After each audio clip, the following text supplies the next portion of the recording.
Hello children, good morning. I am your Hatasvi teacher from St. Thomas School. Today we are going to learn our SS subject.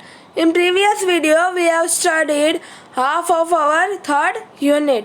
The name of our unit is Ancient Towns and Scriptures. Today we will see rest of the unit in this video.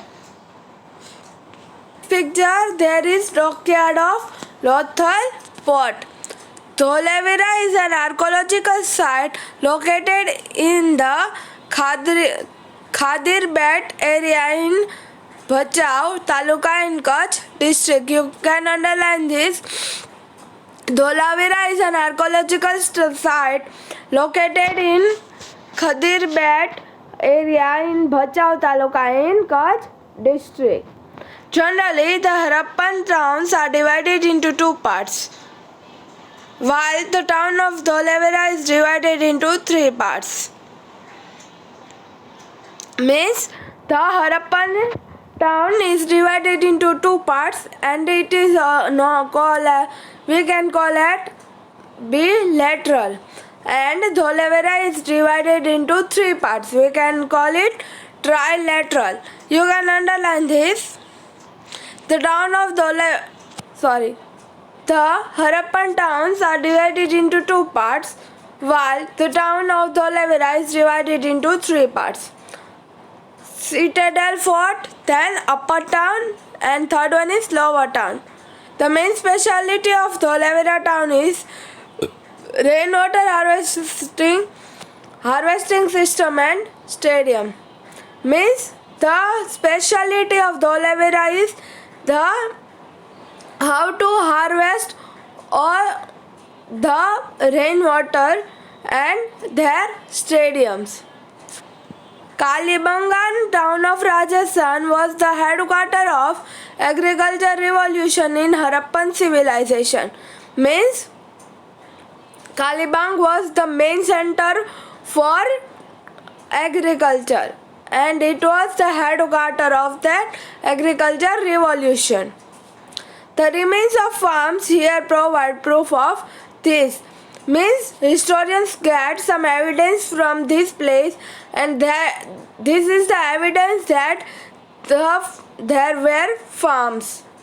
The copper residue found here proves that copper tools must have been manufactured here, and these tools might have been used in agriculture.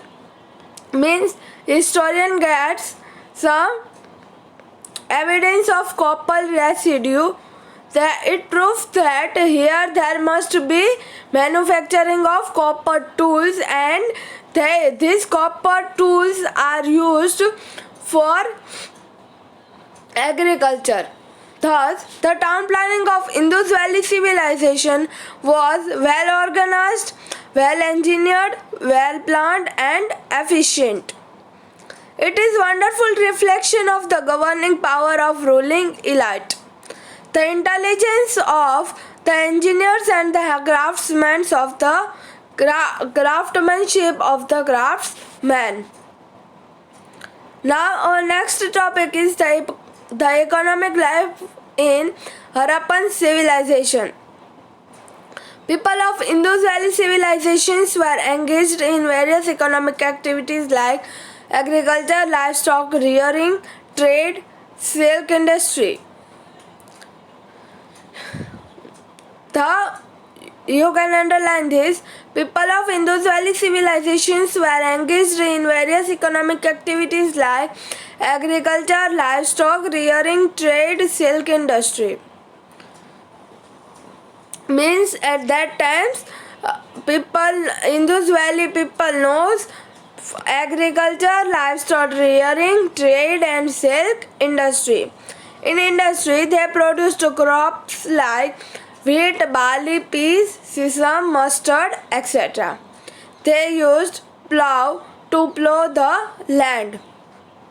You have seen in the picture that there is two bullocks are tied with one tool, and bulls are walking or cows are walking and must have seen the picture of plows. The plows were used for plowing the land. They reared animals like cows, buffaloes, goats, and bullocks. They were engaged in internal as well as international trade. Historians believed that cotton cloth produced here used to reach Mesopotamia and Egypt via Mesopotamia. Means historian believes that the cotton cloths were also produced here. In addition of this, people living here were also involved in professions like poetry, metalwork, bead making, sculpture, etc. You can underline this. People living here were also involved in professions like poetry, metal work, bead making, sculpture, etc. Means the Indus Valley civilization people also have some different professions also, like they may, for example, for writing poetries, then metal works, then bead making and sculpture, etc. Now our next topic is social life of Harappan civilization. The main occupation of the peoples of Indus Valley were agriculture and livestock rearing. You can underline this. The main occupation of the people of Indus Valley were agriculture and livestock rearing. People of this time used to have wheat, barley, meat, millet, peas, sesame, date, plums, etc. in their diet. Means people used to eat wheat, barley, millet, peas, sesame, date, plums, etc. Due to pastoralism, means cattle rearing, their diet consisted of milk and milk product also. As they were rearing the animals, they have milk and the different items made from the milks. They were drinking milk also, and they were eating or drinking the different things made or the different items made from the milk. A fishing hook has been found in the remains of this civilization. Means you have seen in the pictures. For example, I can give. You must have seen in the picture DDLJ how to catch the fish. There is one stick. In that, at the end of the stick or in the front of the stick, there is one thread, and with thread there is one hook tied with the thread. That is known as fishing hook. The historians also get the example of fishing hook, the remains of fishing hook from Indus Valley civilization. So their food must have included fish also. So we can estimate that they must have eaten fish also. We get information regarding attire of the people of that time on the basis of sculptures found from Indus Valley civilizations. Men and women here wore two cloths.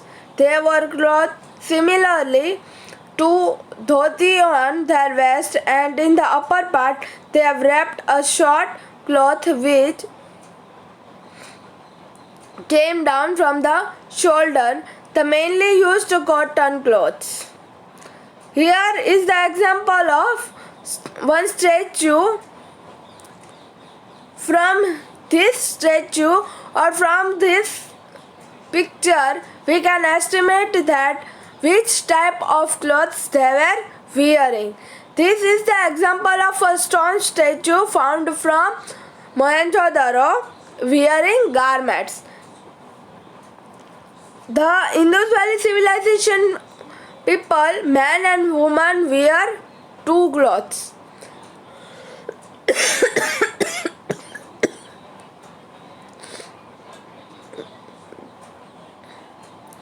Means they were man and woman both wear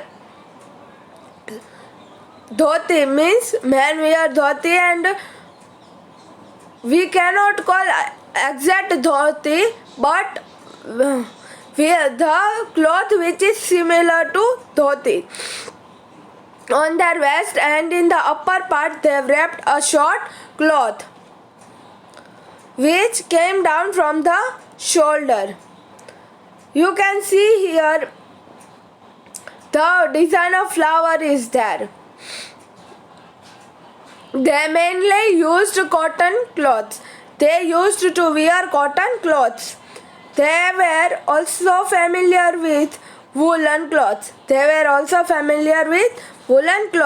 As the needle made from metal and ivory have been found, we can assume that they were stitched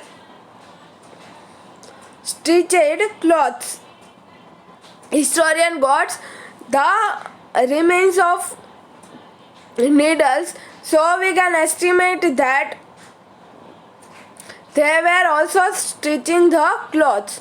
Although most of the people wore unstitched clothes, but most of the people wear